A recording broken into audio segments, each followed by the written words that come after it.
Liam Sterling, a man who built an empire from nothing, thought he had it all. A skyscraper office with his name in glittering gold, a garage full of cars he barely drove, and a wife whose beauty was a living work of art. But the life he'd so carefully constructed was a gilded cage, and he was rattling the bars. He sought escape in the arms of another woman, a thrilling secret that made him feel alive again. Tonight, he was dining with his mistress, a celebration of a new deal, a new conquest. He expected the clinking of champagne glasses and whispered promises. What he didn't expect was to see his wife, Chloe, across the crowded restaurant, her hand in another man's. He didn't expect to see the gentle curve of her belly, a secret she'd kept from him. And he certainly didn't expect to watch as that man dropped to one knee, a diamond ring catching the light, and asked the question that would shatter Liam's world forever. The problem with reaching the top, Liam Sterling often thought, was that the only place left to go was down. From his 50th floor office, the city sprawled beneath him like a circuit board, a network of blinking lights and silent moving parts that he, in many ways, controlled. Sterling Enterprises was his baby, his masterpiece, built from the ashes of his father's failed business and fueled by a relentless, gnawing ambition that had been both his greatest asset and his most profound curse. At 35, he had a portfolio that was the envy of Wall Street and a life that was the stuff of magazine features. His penthouse apartment, a sterile expanse of glass and white marble, felt less like a home and more like a showroom. It was where his wife, Chloe, lived. Chloe, with her art history degree and a gentle soul that seemed increasingly out of place in his world of cutthroat deals and hollow victories. They had met in college, before the millions, before the man in the mirror became a stranger. He had been drawn to her warmth, her quiet strength, the way she saw him, not the empire he was hell-bent on building. Now, that warmth felt like a distant memory, a hearth whose embers had long since cooled. Their conversations had become a series of transactions. "Did you call the caterer for the fundraiser? The dry cleaning is ready. I'll be working late." The silence between the words was a chasm, filled with unspoken resentments and the ghosts of what they used to be. He'd started to see her as another beautiful acquisition, an accessory to his success, and the guilt of that thought was a splinter in his mind. He knew he was the architect of their distance. His ambition had been a jealous lover, demanding all his time, all his energy, leaving nothing for the woman who had stood by him when he had nothing. And then there was Isabella. Isabella was the anti-Chloe, a fiery, ambitious graphic designer he'd met at a tech conference. She was a mirror of his own drive. She didn't want his quiet evenings. She wanted the whirlwind. She thrived on the adrenaline of his world, the late-night deals, the celebratory champagne, the stolen moments in five-star hotels. With her, he wasn't a husband failing his wife. He was just Liam, the titan of industry, the man who took what he wanted. She was an escape, a potent drug that numbed the ache of his hollow life. He told himself it was just physical, a temporary diversion, but he was starting to need the fix more and more. Tonight was a celebration. He'd just closed the biggest merger of his career, a deal that would cement his legacy. He'd sent Chloe a perfunctory text. "Late night. Don't wait up." He didn't feel a pang of guilt, only a surge of anticipation. He was taking Isabella to Aurelia, the kind of restaurant where reservations were a status symbol, and the tasting menu cost more than most people's rent. He wanted to toast his success with the woman who understood the thrill of the hunt. As he slipped on his Tom Ford jacket, he glanced at a photo on his dresser. It was from their honeymoon in Italy, 5 years ago. Chloe was laughing, her head thrown back, the Tuscan sun catching the gold in her hair. They were so young, so full of a future that seemed limitless. For a fleeting moment, he felt a knot of something. Regret, maybe, or loss, tighten in his chest. He pushed it down, the way he always did, burying it under the weight of his own relentless forward momentum. He had a new victory to celebrate, a new world to conquer. He couldn't afford to look back. He grabbed his keys and walked out, the click of the lock echoing in the empty, silent penthouse. The city lights blurred into streaks of neon as Liam's driver navigated the evening traffic. He was alive with a familiar buzz, the intoxicating cocktail of success and adrenaline. He checked his reflection in the tinted window, straightening his tie. He was on his way to Isabella, and the anticipation was a sharp, pleasant ache. This was the part of his life that felt real, the part that he controlled. Isabella was waiting for him at a sleek, dimly lit cocktail bar near the restaurant. She was wearing a crimson dress that clung to her like a second skin, her dark hair cascading over her shoulders. When she saw him, her smile was a slow, deliberate thing that made his pulse quicken. She didn't rise, but simply patted the leather stool next to her. "There he is," she said, her voice a low purr. "The king of the world." He leaned in and kissed her, a greeting that was both a claim and a confession. The taste of her lipstick, the scent of her perfume. It was the smell of his betrayal, and it was intoxicating. "Only for tonight," he murmured against her lips. "Tomorrow it's back to the grind." "Let's not talk about tomorrow," she said, her fingers tracing the line of his jaw. "Let's only talk about tonight." They ordered drinks, and the conversation was easy, electric. They talked about the merger, about the incompetence of their rivals, about the thrill of the win. Isabella understood his world in a way Chloe never could, or perhaps never wanted to. Chloe would have offered a polite congratulations, her eyes clouded with a weary sadness, a silent plea for him to come home, to be present. Isabella, on the other hand, was dissecting the strategy, her eyes flashing with a shared, predatory glee. With her, he didn't have to pretend to be a better man than he was. He could be exactly what he was. A shark, always moving, always hunting. He found himself telling her things he never told Chloe, his fears about the market, his frustrations with his board of directors. She listened, not with sympathy, but with a sharp, analytical intelligence, offering insights that were genuinely useful. It was a partnership of sorts, and it was dangerously seductive. Meanwhile, miles away, in the sterile quiet of their penthouse, Chloe was curled on the sofa, a book lying open and unread in her lap. She had read Liam's text, the same text she'd received 12 times before. "Late tonight. Don't wait up." Each word was a tiny, sharp jab. She knew it was a lie. She didn't know who or where or how often, but she knew. She could feel the growing distance between them, a cold front that had settled over their marriage. She had tried, in the beginning, to break through it. She'd planned romantic dinners that he'd cancelled at the last minute. She'd suggested vacations to places they used to love, only to be told the timing wasn't right. She'd tried to talk to him, to reach the man she'd married, but he was encased in a shell of ambition and distraction. His eyes would be on his phone, his mind on the next deal. She had become a ghost in her own home. Lately, a quiet resolve had begun to take root in her heart. It was a terrifying, liberating thought. She didn't have to live like this. The loneliness had become a constant, heavy ache, and she was tired of carrying it.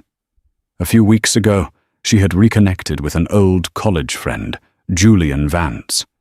He was now the CEO of a successful green energy startup, a man whose quiet confidence and warm, genuine smile were a stark contrast to Liam's restless energy. They'd had coffee, then lunch. He listened to her, really listened, his gaze never wavering. He saw her, not as the wife of a millionaire, but as Chloe, the woman with a passion for Renaissance art and a laugh that she herself had almost forgotten. With him, she felt the first stirrings of a life she thought she had lost forever. Tonight, as Liam was laughing with Isabella, Chloe was looking at 2 blue lines on a plastic stick, her heart hammering against her ribs. She was pregnant. A wave of emotions crashed over her, fear, joy, and a profound, aching sadness. This was something she and Liam had once talked about, a dream that had been indefinitely postponed for the sake of his career. Now, it was a reality, a secret that was hers and hers alone. She knew, with a certainty that was both terrifying and absolute, that she could not bring a child into this cold, empty house. This secret was not a bridge to bring Liam back to her. It was the final, undeniable reason to leave. Aurelia was a symphony of hushed conversations, the gentle clinking of silverware, and the soft glow of candlelight.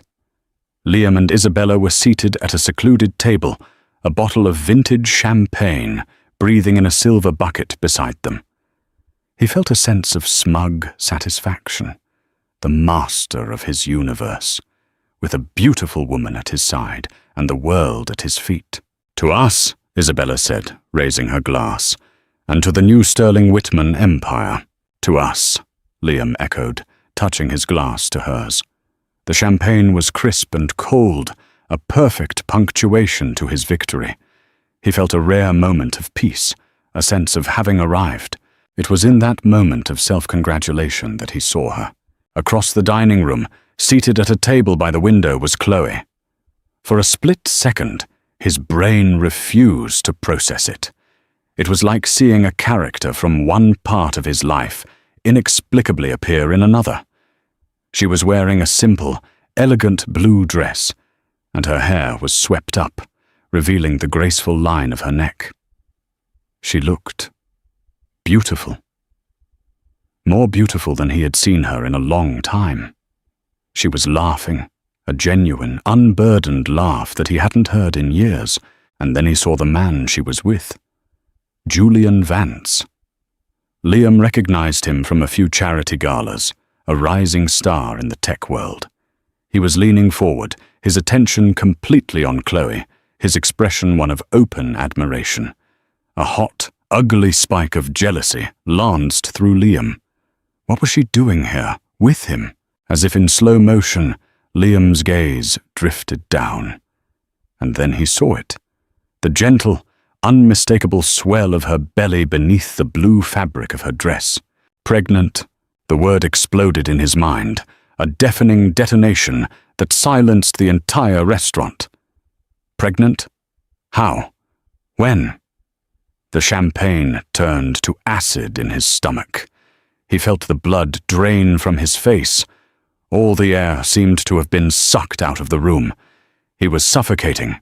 "Liam, are you okay?" Isabella's voice was a distant buzz. "You look like you've seen a ghost." He couldn't answer. He couldn't tear his eyes away from Chloe, his wife, his pregnant wife, on a date with another man. The hypocrisy of his own situation was a distant, irrelevant thought. All he could feel was a primal sense of ownership, of betrayal, of a world tilting violently off its axis. And then, the unthinkable happened. Julian reached across the table and took Chloe's hand. He began to speak, his voice inaudible from across the room, but his intentions were clear in his earnest, adoring gaze. Chloe's hand flew to her mouth, her eyes wide with what looked like tears. And then Julian slid off his chair and onto one knee. He pulled a small velvet box from his pocket. He opened it. Even from this distance, Liam could see the diamond, a star of brilliant, accusatory light. The world stopped. The hushed conversations, the clinking of glasses, the soft music. It all faded into a roaring silence in Liam's ears. He was watching his life implode from a distance, a helpless spectator at his own execution. He saw Chloe nod, a slow, tearful smile spreading across her face. He saw Julian slide the ring onto her finger. He saw them kiss, a tender, heartfelt embrace that was a dagger in his heart. "Liam, what is it?" Isabella's voice was sharp now, insistent. She followed his gaze, her eyes widening in recognition. "Isn't that your wife?" The spell broke. Liam shot to his feet, the legs of his chair scraping violently against the marble floor. He didn't have a plan. He didn't have a thought in his head beyond a blind, searing rage. He started towards their table, a man walking into a fire of his own making, ready to burn everything to the ground.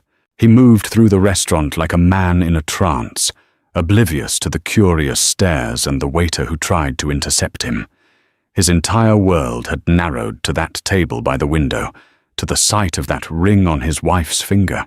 "Chloe," his voice was a raw, guttural sound. She looked up, and the joyful, tear-streaked smile on her face vanished, replaced by a look of pure shock, then a flicker of fear, and finally, a cold, hard resolve. Julian stood up, placing himself slightly in front of her, a protective, silent gesture that only fueled Liam's rage. "Liam," Chloe said, her voice surprisingly steady. "What are you doing here?" "What am I doing here?" he repeated, his voice dangerously low. He gestured vaguely behind him, towards Isabella, who was watching with a mixture of shock and morbid curiosity. "I could ask you the same thing. And what the hell is this?" He pointed a trembling finger at her hand, at the new glittering diamond. "This," Julian said, his voice calm and firm, "is a private conversation." "You stay out of this," Liam snarled, his eyes locked on Chloe. "This is between me and my wife." "I'm not your wife anymore, Liam," Chloe said, and the words, spoken so quietly, hit him with the force of a physical blow. "Not in any way that matters. We are married," he hissed, leaning over the table. "And you are pregnant. Pregnant with my child, and you're letting this clown propose to you?" A pained, weary expression crossed Chloe's face. "Your child," she said, her voice laced with a bitterness he had never heard before. "When were you ever going to be a father, Liam? In between board meetings? On your late nights at the office? This child is mine, and I will not raise my baby in a cold, empty mausoleum with a man who is more married to his company than he is to me." Every word was a perfectly aimed dart, puncturing his rage and leaving him bleeding with a truth he couldn't deny. He looked at her, really looked at her, and saw the years of neglect and loneliness reflected in her eyes. He saw a woman who had finally given up on him. We were supposed to talk about this," he stammered, the anger beginning to curdle into a desperate, panicked confusion. "A baby. You should have told me." "Told you?" she asked, a humorless laugh escaping her lips. "When? When you were cancelling another one of our dinners? When you were texting me that you'd be late again? I've been trying to talk to you for years, Liam. You just weren't listening." She took a deep breath, her gaze unwavering. "I'm filing for divorce. My lawyer will be in touch with yours." She made a move to stand, but Liam reached out, grabbing her arm. "No," he said, the word a plea. "You can't." "Let go of her," Julian said, his hand closing around Liam's wrist. His grip was surprisingly strong. For a moment, the two men were locked in a silent, tense standoff. The entire restaurant was watching now, a captivated audience to their melodrama. Chloe gently pulled her arm from Liam's grasp. "It's already done, Liam," she said, her voice softening with a sad finality. "I've moved out. My things are in storage. I'm staying with a friend." She looked at Julian, a silent communication passing between them. "Come on, Julian. Let's go." Liam could only watch, dumbfounded, as she turned and walked away. Julian gave him one last, pitying look before following her. He was left standing alone in the middle of the restaurant, the wreckage of his life scattered around him. He could feel Isabella's eyes on him, but he didn't turn around. He couldn't face her. He couldn't face anyone. He had just lost everything, and he hadn't even realized it was his to lose. The drive back to the penthouse was a blur of silence and city lights. Isabella had tried to talk, to ask questions, but the words died on her lips in the face of Liam's stony, impenetrable silence. When the car pulled up to his building, he got out without a word, leaving her in the back seat with a half-empty bottle of champagne and the bitter taste of a celebration that had turned into a funeral. He knew, on some level, that he was being cruel, that he was abandoning her just as he had been abandoned, but he couldn't bring himself to care. The penthouse was just as he had left it, but it felt different. It was no longer just empty. It was hollowed out, a vast, echoing monument to his failure. The silence was a physical presence, pressing in on him, amplifying the frantic, accusatory chorus of voices in his head. Pregnant. Divorce. It's already done. He walked through the rooms, a ghost in his own home. He saw traces of Chloe everywhere, the book she'd left on the sofa, the faint scent of her perfume in the bedroom, the half-finished painting on an easel in her study. He opened her closet. It was empty. Hangers hung like skeletons, a silent testament to her departure. She had planned this. She had been leaving him, piece by piece, and he had been too blind, too absorbed in his own world to even notice. He poured himself a whiskey, the amber liquid doing nothing to numb the raw, gaping wound that had opened up in his chest. He was a man who solved problems, who controlled outcomes, who bent the world to his will. But this was a problem he couldn't fix. He couldn't merge or acquire his way out of this. He had broken something irreparable. The next few days were a descent into a personal hell. He went to the office, but he couldn't focus. The numbers on the screen blurred. The voices in the meetings were a dull drone. He was short-tempered with his staff, snapping at his assistant for the smallest infraction. He was a king who had lost his kingdom, and he was taking it out on the court. He pushed Isabella away, ignoring her calls and texts. The thrill of their affair had curdled into a source of deep, abiding shame. She was not the cause of his problems. She was a symptom, a manifestation of his own selfishness and cowardice. He had used her as an escape, and now that his life had imploded, he couldn't stand the sight of her. It was another failure, another act of casual cruelty in a long and growing list. He tried to lose himself in work, in the gym, in the bottom of a whiskey bottle, but there was no escape from the relentless loop of his own thoughts. He saw Chloe's face, her tearful smile, as Julian proposed. He saw the quiet strength in her eyes as she told him it was over. He saw her walking away, her hand in another man's, carrying a child he was supposed to call his own. One evening, driven by a masochistic impulse, he looked up Julian Vance. He was everything Liam wasn't. His company was lauded for its ethical practices and sustainable mission. Articles praised his leadership, his vision, his genuine commitment to making the world a better place. He was building something with purpose, while Liam had just been building for the sake of building, for the sake of winning. He saw a picture of Chloe and Julian at a recent charity event. She was glowing, her hand resting on her stomach. She looked happy. Genuinely, deeply happy. The sight was a punch to the gut, a painful, necessary dose of reality. He had thought his money and his power made him invincible, but he had lost his wife to a man who had offered her something he never could, himself. He had been so busy conquering the world that he had forgotten to build a life. And now, alone in his glass tower, surrounded by the trappings of a success that felt utterly meaningless, he finally understood the true cost of his ambition.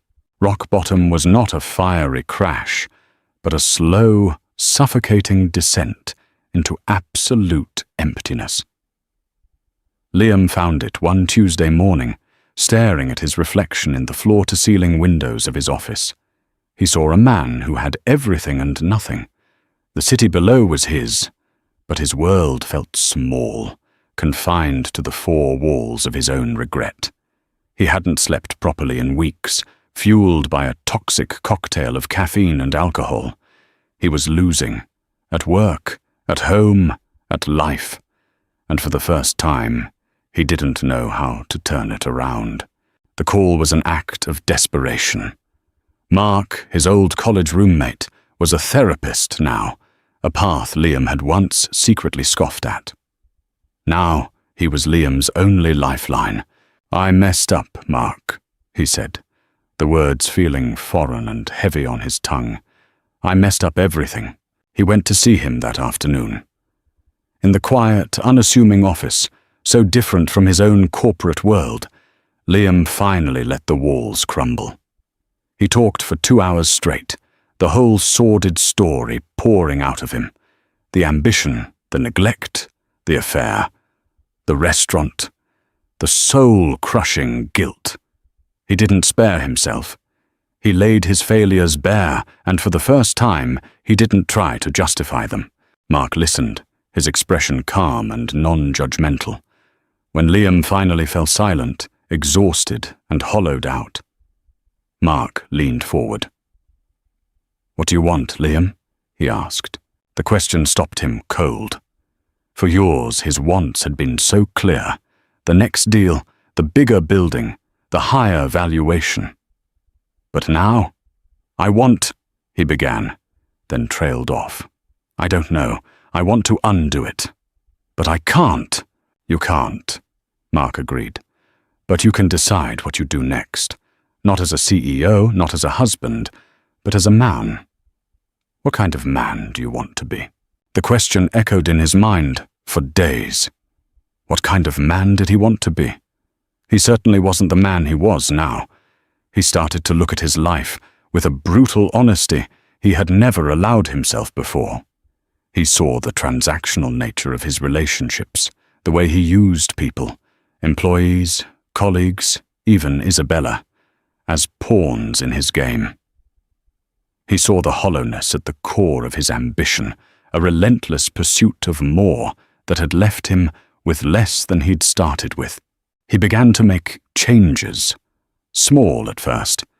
He started going home at a reasonable hour, to the empty penthouse that was a constant reminder of his loss.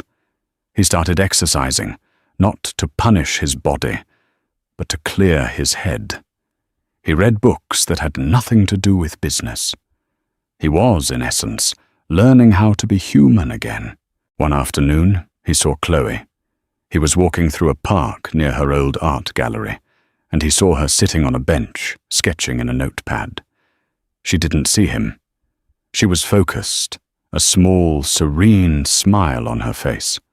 Her pregnancy was more pronounced now, and she looked radiant, peaceful. Julian wasn't with her.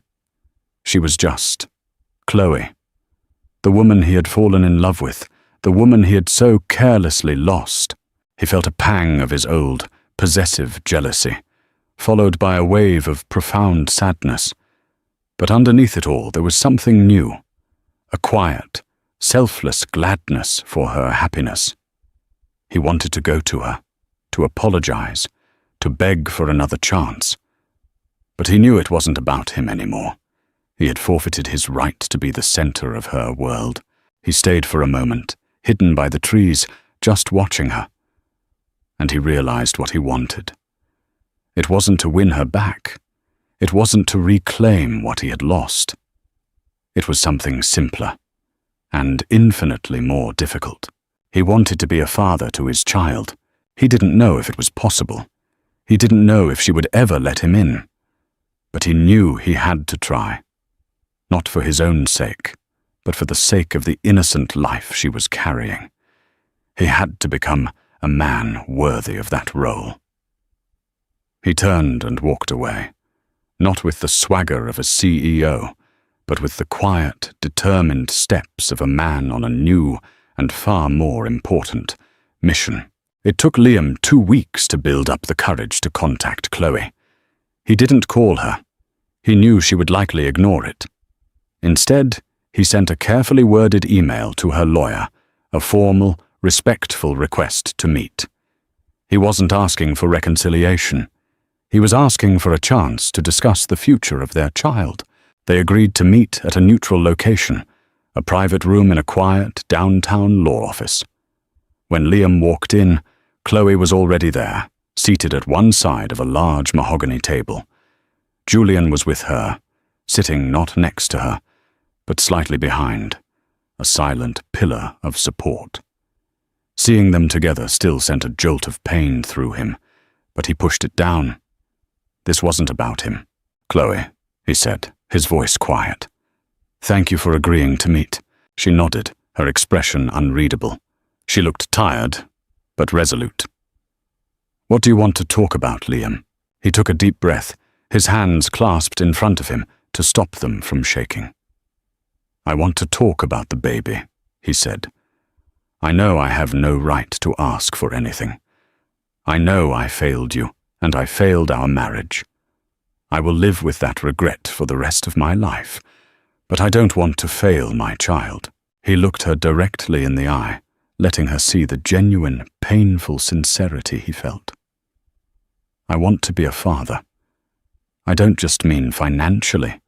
I will, of course, provide anything and everything that's needed. But I mean, I want to be present. I want to be involved. I want our child to know its father and to know that he loves them." The silence that followed was heavy, thick with years of unspoken history. Chloe looked at Julian, a quick, silent conversation passing between them. Julian gave a subtle, almost imperceptible nod. "And what does that look like to you, Liam?" Chloe asked, her voice cautious. "Whatever you are comfortable with," he said quickly. "I will follow your lead. Joint custody, if you would consider it. Shared holidays. I want to be at the birth, if you'll allow it. I want to be there for doctor's appointments, for first steps, for everything. I know I have to earn your trust. I will do whatever it takes." This was the new Liam, the man who was learning humility. The old Liam would have made demands, would have used his power and his lawyers to get what he wanted. This Liam was asking. He was surrendering. Julian spoke for the first time, his voice even and measured. "Chloe and I are getting married, Liam. I will be this child's stepfather. I will love and raise this child as my own. You need to understand that. This will be our family." "I do understand that," Liam said, turning to face him. He felt a grudging respect for the man. Julian wasn't trying to erase him. He was setting boundaries. "And I will respect that. I will never undermine you. My only goal is to be a positive presence in my child's life, alongside both of you." Chloe watched the exchange, her gaze analytical. She was seeing a side of Liam she hadn't seen in years, if ever. The arrogance was gone, replaced by a raw, vulnerable plea. "We would need a formal co-parenting agreement," she said, her tone shifting to one of business-like practicality. "Schedules, responsibilities, everything in writing. We would need to attend co-parenting counseling, together." "Anything," Liam said without hesitation. "I'll do anything." She held his gaze for a long moment, searching for the man she had married, and seeing, perhaps for the first time, the man he could become. "Okay, Liam," she said, her voice softening just a fraction. "Okay, we can try." It wasn't forgiveness. It wasn't a second chance at their marriage. But it was a beginning.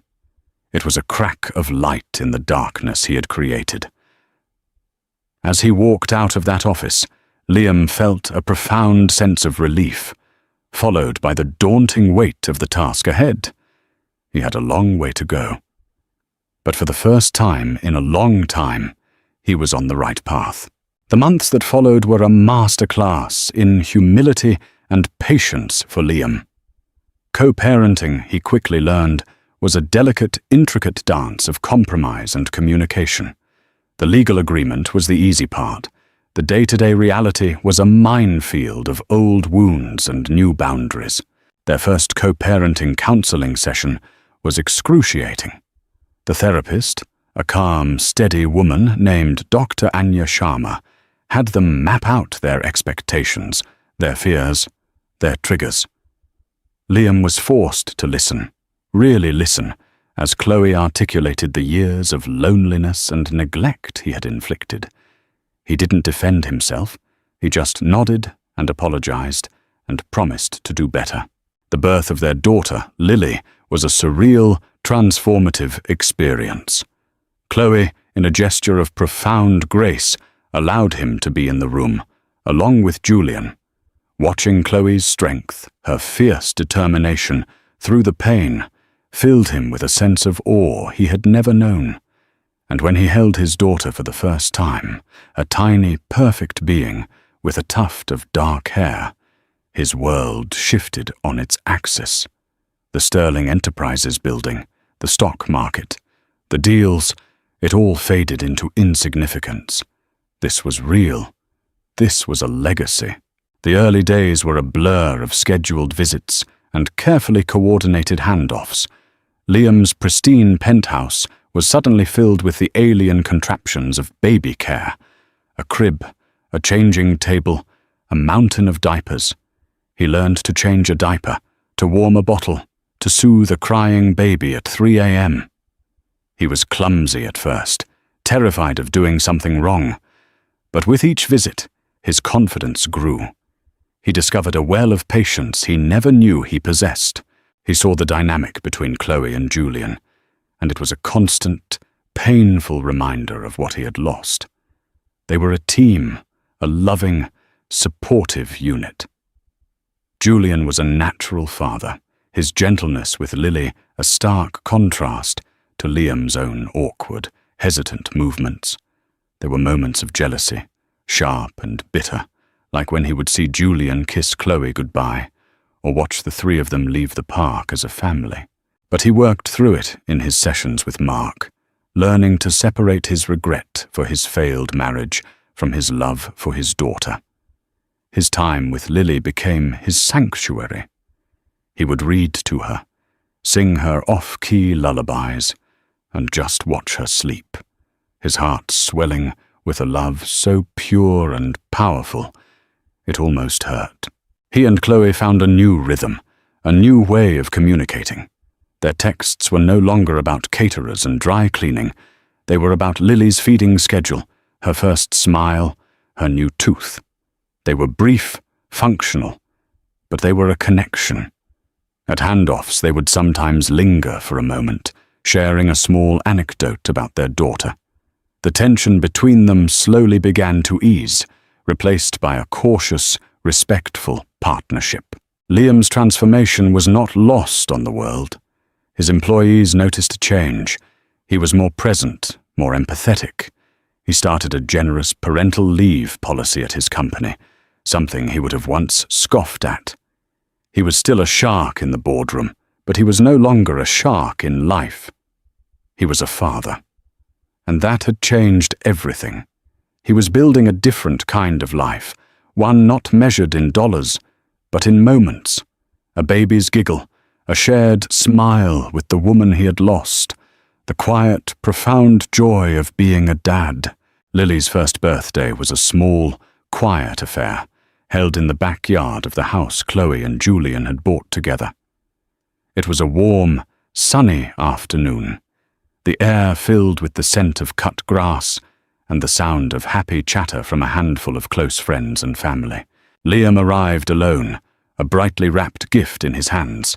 He felt a familiar twinge of apprehension, the feeling of being an outsider looking in on a life that should have been his.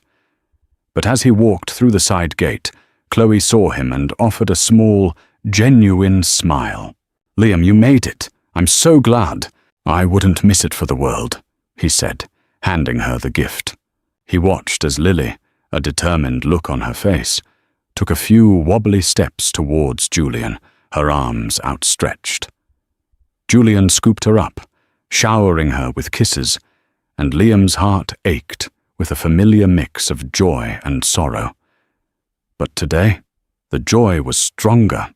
He spent the afternoon on the periphery, talking quietly with Chloe's parents, who now treated him with a polite, if distant, cordiality. He played with Lily, pushing her gently on the tiny swing set Julian had built. He saw the way Chloe and Julian looked at each other, the easy intimacy of their relationship, and he felt a sense of peace. She was happy. That was all that mattered. Later, as the guests began to leave and the sun dipped towards the horizon, Chloe found him standing by the fence, looking out at the fading light. "It was a good party," he said. "It was," she agreed, coming to stand beside him. They stood in a comfortable silence for a moment, watching Lily sleep in Julian's arms on the patio. "Thank you, Liam," Chloe said softly. He turned to her, confused. "For what?" "For this," she said, gesturing vaguely at the peaceful scene. "For being the man I always hoped you would be. For being a wonderful father to our daughter." Her words were a balm on a wound he thought would never heal.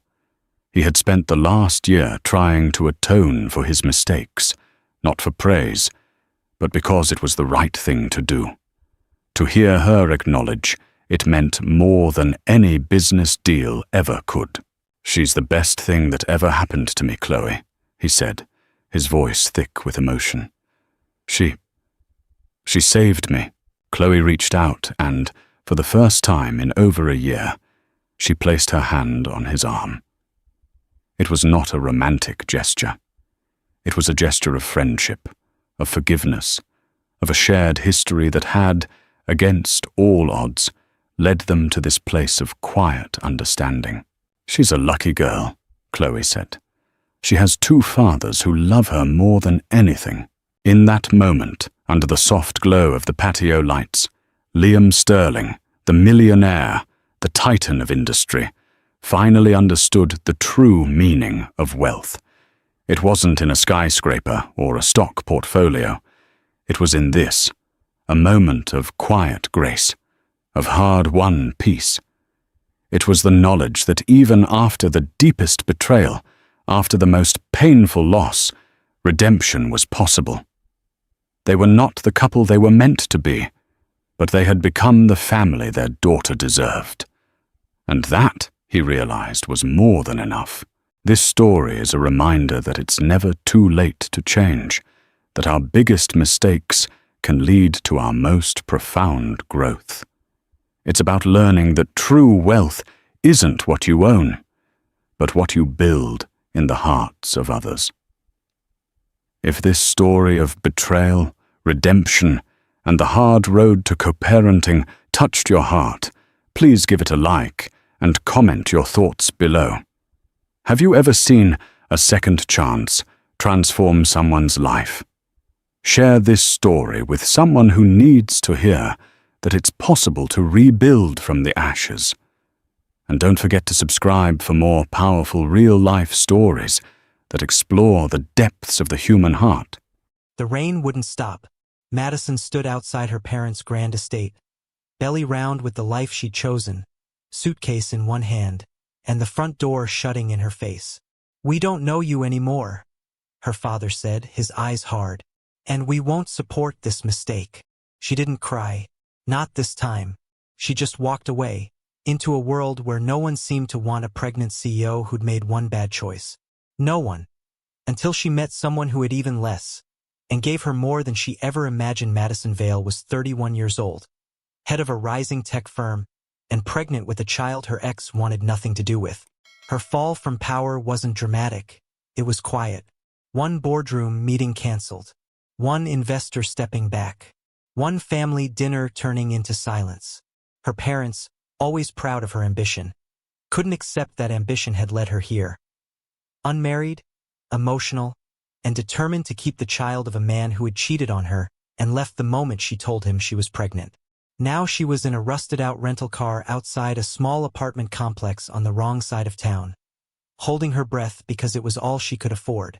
She wasn't used to this kind of silence, the kind where no one expects you and no one is coming to save you. The building's entrance buzzed faintly as she stepped inside.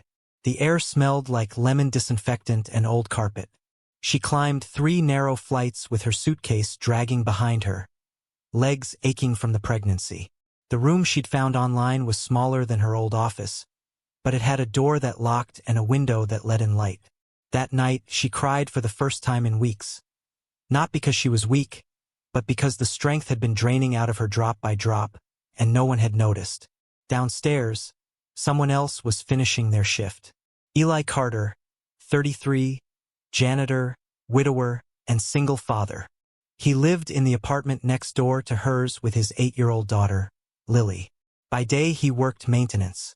By night, he helped Lily with her spelling words and kept her bedtime stories short because he was too tired to stay awake.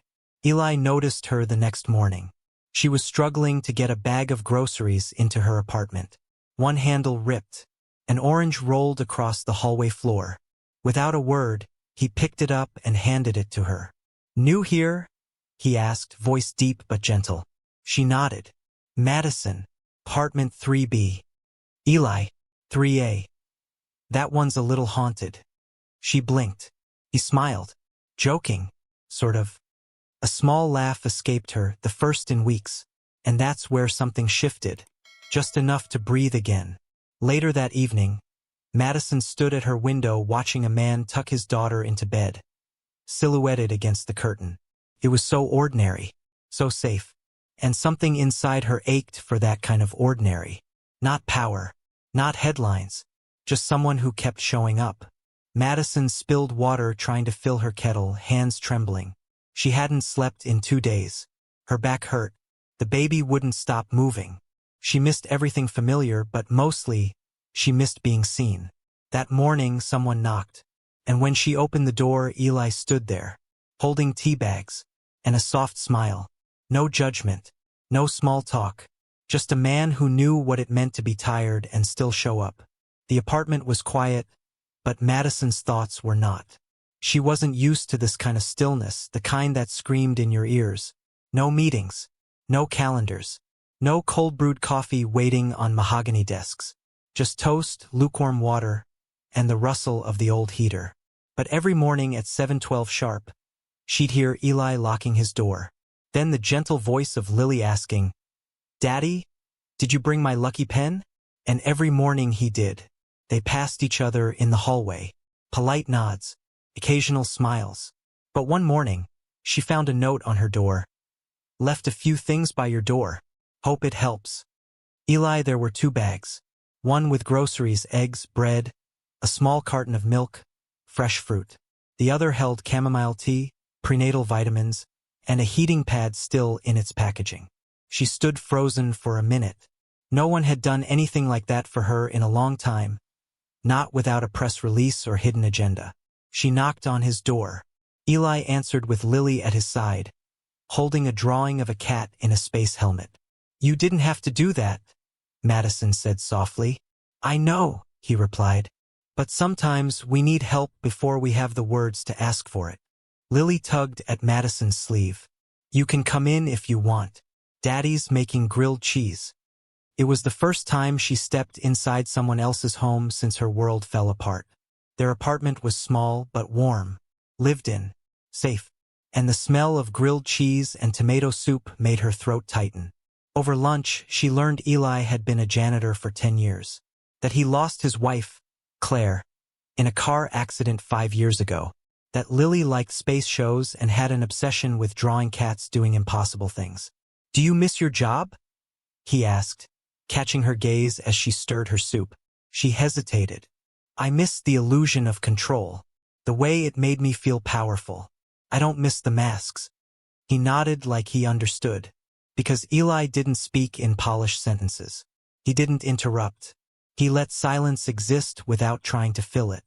And for someone who'd lived in boardrooms filled with noise, Madison found the quiet strangely comforting. Later that night, she found herself placing her hand on her belly. The baby kicked softly, and for the first time in weeks, Madison whispered something back. "You might be okay. We might be okay." She heard her name in a place it didn't belong. Madison Vale? The grocery store aisle fell silent for her. She turned, and there he was, Jason, the man who left her the moment she said, "I'm pregnant." But now his eyes widened when he saw her stomach. Before he could speak, another voice broke the tension. "Everything okay here?" It was Eli.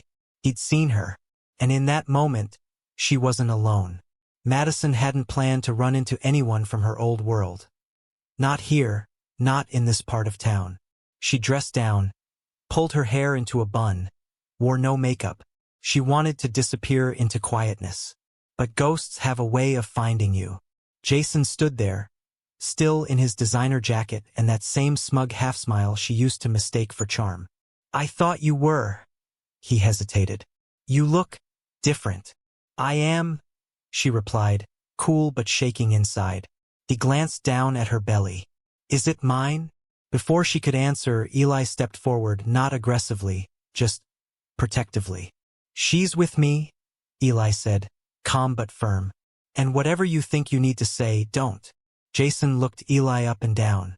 "And who are you? The janitor?" "Exactly," Eli replied. "The janitor who knows what it means to stay."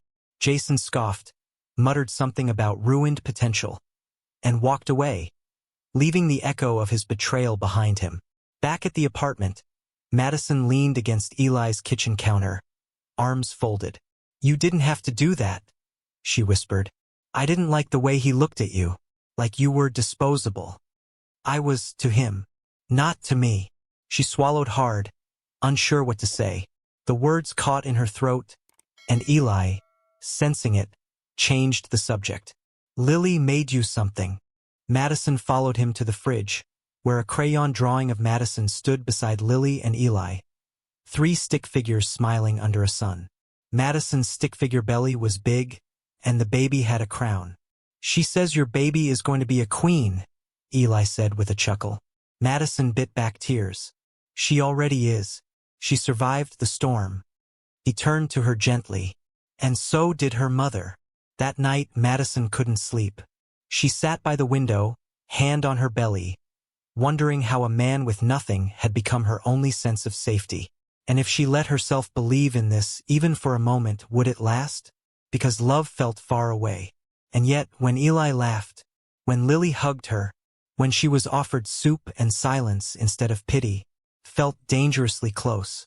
She didn't mean to cry, but when she saw Lily asleep on the couch, paper crowns sliding off her head, and Eli humming a lullaby in the kitchen with a dish towel over his shoulder, something inside her cracked. It wasn't sadness. It was everything she never thought she'd find again. And that terrified her. Days turned into weeks. Madison was still jobless. Not that she hadn't tried. She sent resumes, attended Zoom interviews in borrowed clothes. But word about her pregnancy had gotten around, and no one wanted a CEO with baggage. Investors were shy. Old colleagues politely ignored her emails. The silence hurt more than rejection. But life inside the apartment complex had changed. She and Eli began sharing more. Meals, errands, small daily struggles. Eli taught her how to fix the noisy heater with a spoon and a well-placed kick. She helped Lily with homework when Eli worked double shifts. They started talking at night. Long conversations over tea, laughter echoing softly between 2 worn-out souls. But one evening, after Lily had gone to bed, Eli grew quiet. They sat on the floor of his living room, backs against the couch, soft jazz humming in the background. "Can I ask you something?" he said, eyes focused on a smudge on the floor. "Of course. Why didn't you go back to your parents? You're not like people here."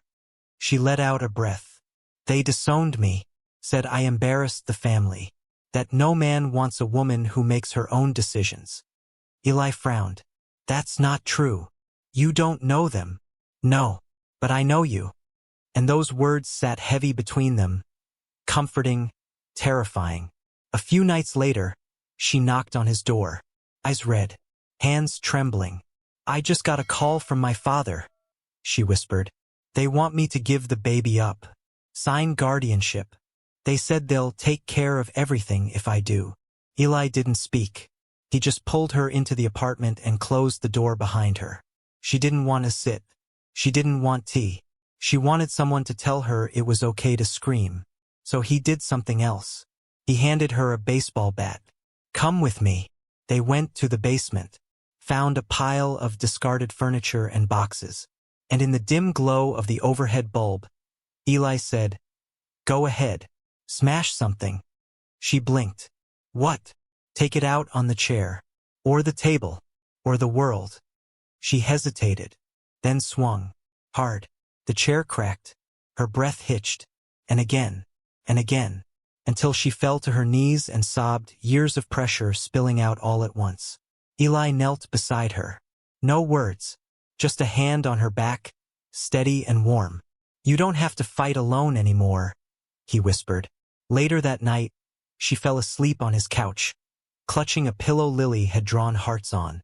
Eli watched her from the hallway, arms crossed, heart pounding. He knew it was more than comfort now, and that scared him too.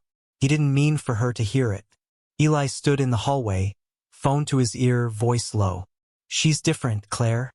I think I'm falling for her." But Madison heard everything, and one word echoed louder than all the rest. Claire, his late wife's name. And suddenly, Madison didn't know if she was a comfort or a shadow of the love he once had. For weeks now, everything had been unspoken. The glances, the late-night talks, the way his fingers brushed hers when they passed the sugar bowl. They hadn't kissed. They hadn't even held hands. But the space between them was full of something real, something fragile. And Madison let herself believe that maybe, just maybe, there was room in Eli's world for her and her baby.